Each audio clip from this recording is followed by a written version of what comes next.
Trust is a funny thing. You don't think about it when it's there, when it's strong, when it's the foundation of everything. But once it starts to crack, even just a little, you see the world differently. You start questioning things you never would have before. You start noticing details that used to blend into the background. You start looking for signs, even when you tell yourself you don't want to find them. Lisa and I have been married for 10 years. A decade of routines, habits, patterns. I knew how she liked her coffee, black with half a sugar. I knew which side of the bed she always took, the exact way she curled up at night, the scent of her shampoo, the way she tapped her nails on the countertop when she was deep in thought. I knew her, or at least I thought I did. But then things started changing. It wasn't anything big at first, just small things, easy to overlook if you weren't paying attention. She started going to the gym more often. At first, it was in the mornings before work, then on weekends, then at night, which didn't make sense to me. We both worked regular hours. We had our evenings together, our time to unwind, watch TV, talk about her day. And suddenly, she was skipping that for the gym? It helps me sleep, she said one night when I questioned her about it. You know, I've been stressed lately. Exercise is supposed to be good for that. I didn't argue. What was I supposed to say? That I didn't want my wife staying healthy? That I didn't believe her? I let it go. But it didn't stop. She started being on her phone more, taking calls in the other room, smiling at messages that she never shared. She'd laugh, then tuck the screen away like it was something private, something she didn't want me to see.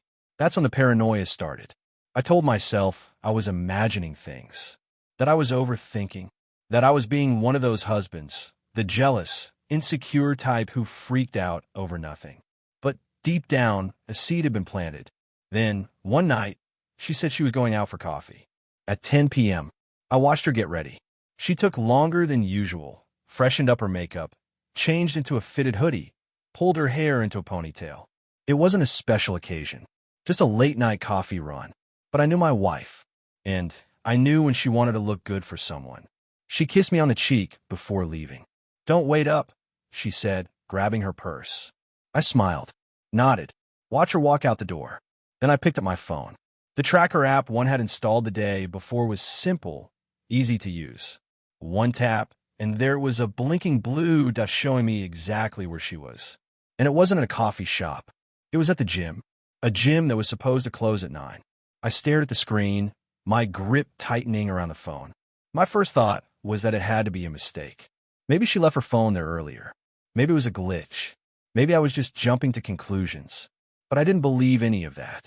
My gut was telling me something else. And for the first time in my life, I wasn't going to ignore it. I grabbed my keys and walked out. The drive was quiet, just the sound of the tires humming against the pavement. My mind was already running through possibilities, playing out different scenarios. What if I got there and saw nothing? What if she really was just working out? What if she saw me and accused me of not trusting her? But none of those thoughts mattered anymore. I needed to see it with my own eyes. I pulled up across the street from the gym and killed the engine. The building was dark, the parking lot nearly empty except for a few scattered cars. The main lights inside were off, but I could see the faint glow of equipment screens in the distance. And then, after a few minutes, the door opened. Lisa stepped out first. She was adjusting her hoodie, smoothing her hair back, looking around as if checking to see if anyone was watching. And then he followed. Tall, muscular, the kind of guy who spent hours sculpting himself in front of mirrors. He was grinning, saying something to her, and she laughed. Not the polite, casual kind of laugh, but the kind that was meant for someone special. The kind I hadn't heard from her in months. Then he reached out, his hand barely grazing the small of her back. And she didn't move away. I sat there, gripping the steering wheel so tight my knuckles turned white. I had my answer. Now, I just had to decide what I was going to do about it. I didn't follow her home that night. I wanted to.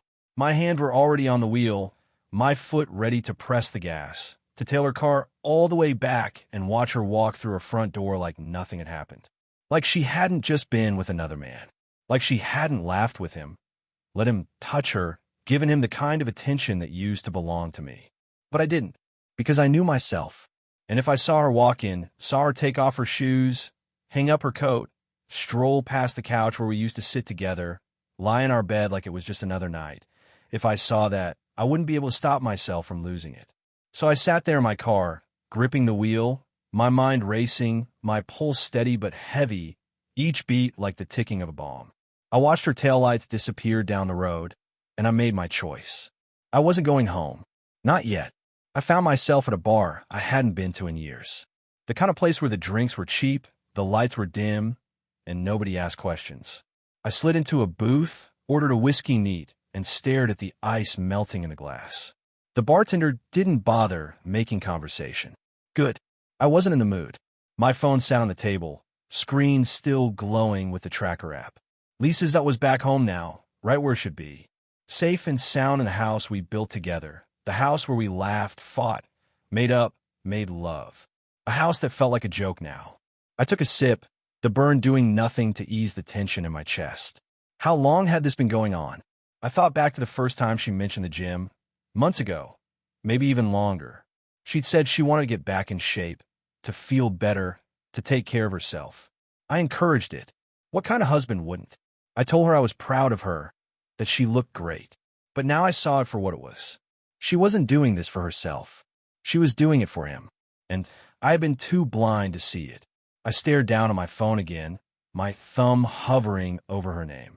I could call her, ask her where she'd been, hear her lie straight to my face. I could go home, wake her up, force her to say the words out loud. But that wasn't enough. I needed more than words. I needed proof. I needed to see her squirm, watch her stumble through her excuses, feel the weight of her betrayal crash down on her when she realized I knew. That's when I made my decision. I wasn't just going to confront her. I was going to make her feel exactly what I felt right now. By the time I pulled into the driveway, the house was quiet. The only light on was the one in the hallway. Lisa always left it on when she got home late. A habit. One of the little things I used to love about her. Now it just made me sick. I stepped inside, my keys jingling as I tossed them on the counter. I stood there for a moment, listening. The house smelled the same, looked the same, but it wasn't the same. Not anymore. I could hear the soft hum of the bedroom fan upstairs. She was already asleep, peaceful, rested, like she didn't have a care in the world. I walked to the staircase, one step at a time, slow, controlled. My heartbeat was steady, my breathing even. But inside, I was a furnace. A slow-burning fire that was only getting hotter. I pushed open the bedroom door. There she was, Lisa, curled up under the covers, her hair spread across the pillow, lips slightly parted as she slept. I stood there, watching her for a moment, feeling the weight of everything settle over me. Did she dream about him? Did she think about him when she kissed me? When she said my name? The thought made my fist clench. I reached into my pocket, pulled out my phone, and took a screenshot of the tracker app. Her location at the gym, time-stamped undeniable. Then I scrolled back to the surveillance camera I had set up in our living room months ago. Not because I ever suspected her, but because I wanted to keep an eye on things while we were away. I hit play. There she was 2 nights ago, slipping in through the front door at midnight. Hair damp, hoodie unzipped just enough to show the faintest glimpse of a sports bra. She checked her phone, smiled at something, then disappeared into the bedroom. I fast-forwarded. The next night, same thing. Every single time, the same routine. Late-night gym runs. Coming home when she thought I was already asleep. Checking her phone like she was waiting for a message. I had all the proof I needed. Now I just had to decide how to use it. I turned off my phone, slipped it back into my pocket, and backed out of the room. Not tonight. Not yet. She'd get what was coming to her. But I was going to make sure it hurt. I didn't sleep that night. I lay in bed, staring at the ceiling, listening to Lisa breathe softly beside me. Every rise and fall of her chest felt like a taunt, like she had no idea that her little secret had been exposed. That the man lying next to her wasn't the clueless, trusting husband she thought he was. I could have woken her up right then and there, shaken her out of her sleep, and shoved the evidence in her face. But that would have been too easy, too simple, too fast. No, I wanted more than just an argument. I wanted her to feel it. I wanted to watch her face change when she realized she couldn't lie her way out of this. I wanted to hear the excuses tumble out. Wanted to see her struggle to come up with a version of the truth that made her look like the victim. So I waited for the perfect moment. Morning came, and Lisa moved like nothing was wrong. She rolled out of bed, stretched, and walked past me on the way to the bathroom. "Morning," she mumbled, still half asleep. I didn't answer. She didn't notice. A few minutes later, she was in the kitchen, pouring herself coffee, scrolling through her phone like always. I sat at the table, watching, studying her, noticing every little thing. The way she chewed on her lip, the way she kept checking the screen like she was waiting for something. A message from him, probably. I wanted to rip that phone out of her hands, smash it against the counter, watch her scramble to explain why she was so damn nervous. But I didn't. Not yet. Instead, I played dumb. "Hey," I said, my voice calm, neutral. "What time did you get home last night?" She barely looked up. Not late. Maybe 11. Lie. I had the time-stamped GPS data to prove it. She got home at 12:37 a.m. I took a sip of my coffee, letting her words sit in the air, letting her think I believed her. "You were out with Kelly?" I asked. She hesitated. A split second too long. "Yeah," she said. "We grabbed a drink after she got off work." Another lie. Kelly, her supposed alibi, had posted an Instagram story at 10 p.m., cozy at home with her husband, watching some reality show. I had checked. Lisa still hadn't caught on to my silence. She was too busy responding to whatever was on her screen. Probably him. I clenched my jaw, took another sip, let her dig her own grave. "You going to the gym today?" I asked casually. That got her attention. She glanced up, blinked, then forced a smile. "Yeah, keeping up with my routine." "Right," I said. "Routine." She didn't catch the edge in my voice. She just nodded and kept sipping her coffee. She was too comfortable, too confident, too sure that she was getting away with this. That was going to change. I left for work, but barely heard a word anyone said to me all day. I sat at my desk, staring at my screen, replaying everything in my mind. The way she laughed with him, the way she let him touch her, the way she thought I was still clueless. I could have confronted her that night, but something inside me whispered, "Wait. Make it count." So I planned. If she wanted to sneak around, I made sure she got caught in the most humiliating way possible. I started by digging deeper, checking her phone records through our shared account, looking for repeated numbers. And there it was, one number over and over again, mostly late at night, sometimes just minutes after she got home. I saved it. Then I went a step further. That evening, while Lisa was in the shower, I walked into the bathroom, pretending to grab my toothbrush. Her Apple Watch was sitting on the counter, charging, unlocked. She was humming under the water, oblivious. I swiped up, checked her recent messages. And there it was. "Last night was amazing. Can't wait for our next session." "Me too. You really know how to give me a good workout." "Careful. Someone might see these messages." "Don't worry. He never checks my phone." I nearly crushed the damn watch in my hand. The arrogance, the disrespect, the way she knew she was betraying me and still had the nerve to joke about it. She thought I would never check. She thought I would never know. I put the watch back exactly how I found it, walked out of the bathroom, sat on the bed, fists clenched. She came out minutes later, towel wrapped around her body, steam still clinging to her skin. She smiled at me. I stared at her. How many times had she walked out of the shower like this, after coming home from him? How many times had she kissed me goodnight while thinking about him? I almost said something right then and there. Almost let the rage explode out of me. But I swallowed it down.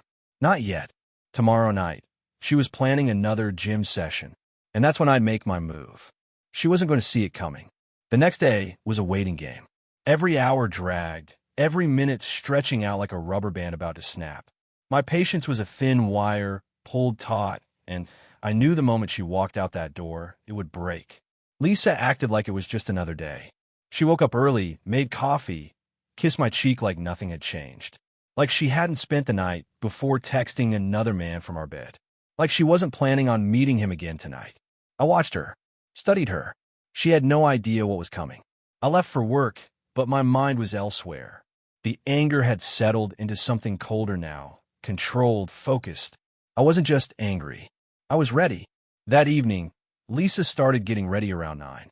I sat on the couch, pretending to watch TV, pretending I didn't notice the extra effort she was putting into her appearance. She wasn't dressed for a workout. Leggings that hugged her a little too perfectly. A top that was just a little too tight. Hair pulled back neatly. Makeup applied lightly, but just enough to enhance. She walked past me, grabbing her bag. "I'll be back soon," she said casually. I didn't respond right away. Just let the silence hang in the air for a second too long. She hesitated, looking at me. "You okay?" I forced a small smile. "Yeah, just tired." She nodded, giving me one last glance before heading out the door. I counted to 10. Then I grabbed my keys and followed. I didn't need the tracker this time. I already knew exactly where she was going. I stayed back, just far enough that she wouldn't notice. Her car led me straight to the gym, just like I expected. The lights were dim inside. The parking lot mostly empty except for a couple of cars. Hers. His. I pulled into a spot on the opposite end of the lot, close enough to see, but not close enough to be seen. And then I waited. 5 minutes. 10. Then, through the glass doors, I saw them. Lisa and him. The trainer. The man she had been sneaking around with. They weren't working out. They were standing too close, talking, laughing. He said something, and she reached out, playfully hitting his arm. He grabbed her hand and pulled her toward him for a second. Just a second. But it was enough. Enough to confirm everything. Enough to make my blood boil. I could have stormed in right then and there. Could have shoved the doors open, grabbed him by the collar, and smashed his face against the nearest wall. But that would have been over too fast. I wanted this to hurt. I wanted her to realize exactly what she had done, exactly what she was throwing away. So I waited. They didn't stay inside long.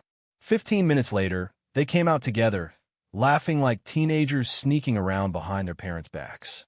Lisa unlocked her car, but before she got in, he leaned in close, whispering something in her ear. She giggled, biting her lip, then playfully pushed him away. And then she kissed him. Not long, not deep, but it didn't have to be. She had never kissed me like that when she thought no one was watching. Something inside me snapped. I stepped out of my car and slammed the door. The sound was loud in the quiet parking lot, like a gunshot. Lisa froze. The trainer turned, his expression shifting from amusement to confusion to something else. Fear. I started walking toward them. Lisa's eyes widened. "Oh my God." I didn't let her finish. "Don't you dare," I said, my voice low, steady. Too steady. She took a step back, her breath catching. "It's not." I laughed. Actually laughed. It came out rough, bitter, sharp enough to cut through the night air. "Not what it looks like," I said. "Go ahead. Say it." She didn't. Because we both knew there was nothing left to say. I turned my attention to the trainer, my fists itching. He looked nervous now, glancing between me and Lisa like he was calculating his odds. Smart man. I took a step closer. He took a step back. "Look, man, he started." "Shut up." He did. Lisa tried to reach for me. "Please, let's just." I jerked away from her touch like it burned. "Don't." Silence. Heavy. Crushing. She had nothing. No excuses. No way out. I looked at her, at him, at the wreckage of what used to be my marriage lying between us. And I smiled. Not because I was happy. Not because I forgave her. But because I had already won. She just didn't know it yet. I turned and walked away. Lisa called after me, but I didn't stop. I had spent enough time being the fool. Now it was her turn. I drove home in silence. No music. No distractions. Just the sound of the engine humming beneath me, the occasional streetlight flashing across the windshield. My hand was steady on the wheel, my breathing controlled, but inside I was a storm. The moment in that parking lot played over and over in my mind. Lisa's shocked face. The trainer's pathetic attempt at scrambling for words. The way she kissed him without a second thought. Like I never existed. Like we never existed. And yet, she still had the audacity to call after me. As if there was anything left to say. As if there was any version of this where I would just let it go. But she didn't know me as well as she thought she did. By the time I pulled into the driveway, I knew exactly what I was going to do. Lisa wanted to play games? Fine.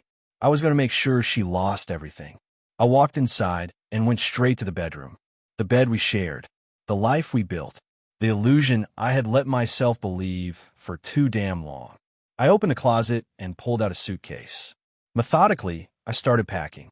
Not for myself. For her.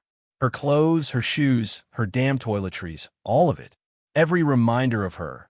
Every piece of her that had taken up space in my home. She didn't deserve to sleep here tonight. She didn't deserve to pretend like things were normal like she could smooth things over with a few well-placed lies. She was about to find out just how wrong she was. When I was done, I zipped the suitcase shut and dragged it downstairs. And then I waited. It was almost an hour before I heard her car pull into the driveway. I stayed seated on the couch, arms crossed, staring at the front door. The moment stretched, heavy and silent. I could practically feel her hesitation on the other side. Good. Let her hesitate. Let her wonder what she was walking into. Finally, she pushed the door open. She stepped inside cautiously, eyes darting around, searching for my reaction, for any sign of what was coming. I didn't move, didn't say a word. She saw the suitcase by the door. Her breath hitched. What's that? I leaned forward, resting my elbows on my knees. What do you think? Her face went pale. You're serious? I laughed, but there was no humor in it. Oh, I'm very serious, Lisa. She shook her head, stepping closer, her voice dropping into that soft, pleading tone she always used when she wanted to manipulate me. Baby, please, let's talk about this. I stood up so fast she flinched. Talk, I repeated, tilting my head. You mean like how you talk to him? Like how you talk to me every night while sneaking around behind my back. She swallowed hard, her hands wringing together. It wasn't. It didn't mean anything, I swear. Didn't mean anything? I let out a sharp breath, shaking my head. That's funny, Lisa, because it looked pretty damn meaningful when you were kissing him in the parking lot. Her eyes widened. You saw. I saw everything. My voice was razor sharp now, cutting through whatever pathetic excuse she was about to offer. I saw the messages. I saw the late-night workouts. I saw how much of a fool you thought I was. She blinked rapidly, shaking her head like she could erase the last 5 minutes. Like she could somehow convince me that I was the one getting this wrong. I love you, she whispered, voice trembling. It was a mistake. Stop. She did. I stepped closer, my voice lower now, controlled, dangerous. You don't get to say that, I told her. You don't get to stand there and act like you give a damn about me after what you did. Tears welled in her eyes. It didn't mean anything. Then why'd you lie about it? I shot back. Why sneak around? Why hide it? She had no answer. Because there wasn't one. Lisa had always been a good liar. But not good enough. I picked up the suitcase, shoved it toward her. You're leaving. Her jaw dropped. Wait, what? You heard me. Her eyes darted around like she was searching for a way out, for a way to talk her way back in. But where am I supposed to go? I shrugged. Don't know. Don't care. She let out a shaky breath. You're really just throwing me out? Now I laughed, stepping back. Oh, now you care about this marriage? Now, when you've been caught. I shook my head. You made your choice, Lisa. Now you get to live with it. A tear slid down her cheek. Please, she whispered. Don't do this. I just stared at her. The woman in front of me wasn't my wife. Not anymore. She was just another stranger. And I owed her nothing. I pointed to the door. Get out. Lisa didn't move. She stood there, eyes wide, fingers clenching around the handle of the suitcase, her breath coming in shallow, uneven bursts. For the first time since this all started, she looked scared. Not scared of me. Scared of what came next. Please, she whispered, voice barely above a breath. Can we just talk about this? I laughed. Not because anything was funny, but because the audacity of her was unbelievable. Talk, I echoed. Talk about what, Lisa? About how you threw away 10 years of marriage for some gym rat. About how you've been sneaking around for God knows how long. Thinking I'd never find out. She flinched at that. I wasn't sneaking around. I raised an eyebrow. Oh, you weren't. I yanked my phone out of my pocket, tapped a few times, then turned the screen toward her. So this isn't you? The screenshot of her text with him glowed between us. She paled. You went through my phone? A bitter laugh ripped from my throat. Are you seriously trying to make this about me? I shook my head, pocketing the phone. Unbelievable. She exhaled shakily. I made a mistake. I folded my arms. No, Lisa, a mistake is forgetting our anniversary. A mistake is leaving the stove on. A mistake isn't screwing your personal trainer behind my back for months and lie to my face every single night. Tears welled up in her eyes. She tried to reach for me, but I stepped back. Don't, I warned. Don't touch me. She let her hand drop. I love you, she choked out. I swear to God, I love you. I just stared at her. She loved me? No. She loved the version of me who didn't know. The husband who blindly trusted. The idiot who kissed her goodnight while she was sneaking out to meet him. But that man was gone, and she had killed him. I let out a slow breath, pushing down the anger clawing at my throat. I was done yelling, done arguing. Lisa wasn't my wife anymore. She was just some woman standing in my house, begging to stay in a life she had already destroyed. I pointed to the door again. I told you, I said coldly. Get out. Her chin trembled. Where am I supposed to go? I shrugged. Not my problem. Her breathing hitched. Ew, you're seriously kicking me out? I tilted my head. Tell me, Lisa, when you were with him, did you ever stop to think about where I'd end up? Did you ever stop and wonder what would happen to our marriage if I found out? She didn't answer, because we both knew the truth. She never thought about what would happen, because she never thought she'd get caught. I took another step back, jaw tight. You made your choice. Now it's time to live with it. She wiped at her eyes, a bitter laugh escaping her lips. So that's it? Just like that? I nodded. Just like that. For a moment, she didn't move. She just stood there, suitcase in hand, looking at me like she didn't recognize me anymore. Like she finally realized that the man she had betrayed wasn't going to forgive her. Then, with a shaky breath, she turned and walked to the door. She hesitated, fingers resting on the handle, then looked back at me one last time. Her lips parted, like she wanted to say something, like she wanted to beg or apologize or make one final desperate plea. But I just stared at her, silent, because there was nothing left to say. So she opened the door and stepped out of my life. I didn't move for a long time after she was gone. The house was quiet, too quiet. The suitcase had left marks on the hardwood where she had dragged it out. Her coffee cup still sat on the counter, half full. Her perfume still lingered in the air. She was gone, and for the first time in 10 years, I was alone. I sat down at the kitchen table, staring at the space where she had stood just minutes ago. My chest felt hollow, like something had been ripped out of me. But I wasn't sad. I wasn't mourning. I was just processing, because the truth was, Lisa had been gone long before tonight. I just hadn't realized it until now. The first call came an hour later. Her name flashed across my screen. I didn't answer. Then came the texts. Please talk to me. I didn't mean to hurt you. Just tell me what you want me to do. I stared at the messages, my fingers hovering over the screen. But I didn't reply, because there was nothing she could do. She had already done enough. The second call came the next morning. I was sitting at the kitchen table, drinking coffee, watching the sun rise through the window. I felt different, lighter. The anger was still there, simmering beneath the surface, but it wasn't controlling me anymore. Lisa's name popped up on my phone again. I let it ring. Then came another text. Please, I just want to talk. This time I replied. There's nothing left to talk about. Then I blocked her number. And just like that, it was over. I didn't go into work that day. Instead, I drove. Nowhere in particular. Just roads, open space, time to think. And I thought about everything. The lies. The betrayal. The way she had smiled at him like he was the one who mattered. And then I thought about me. The man I had been. The man she had taken for granted. The man who had spent 10 years building a life with someone who didn't respect him enough to be faithful. And I realized something. I wasn't broken. I wasn't destroyed. I wasn't done. Lisa had made her choice. Now it was my turn, and I was choosing me. For the first time in a long time, I felt something I hadn't felt in years. Freedom. The days that followed were strange. Not in the way I expected. There were no breakdowns, no sleepless nights drowning in regret, no overwhelming sadness clawing at my chest. I kept waiting for it. That moment when the weight of what happened would crash over me, when the silence of the house would become unbearable, when I'd catch myself reaching for my phone to text Lisa, only to remember she was gone. But it never came. Instead, there was relief. Real, tangible relief.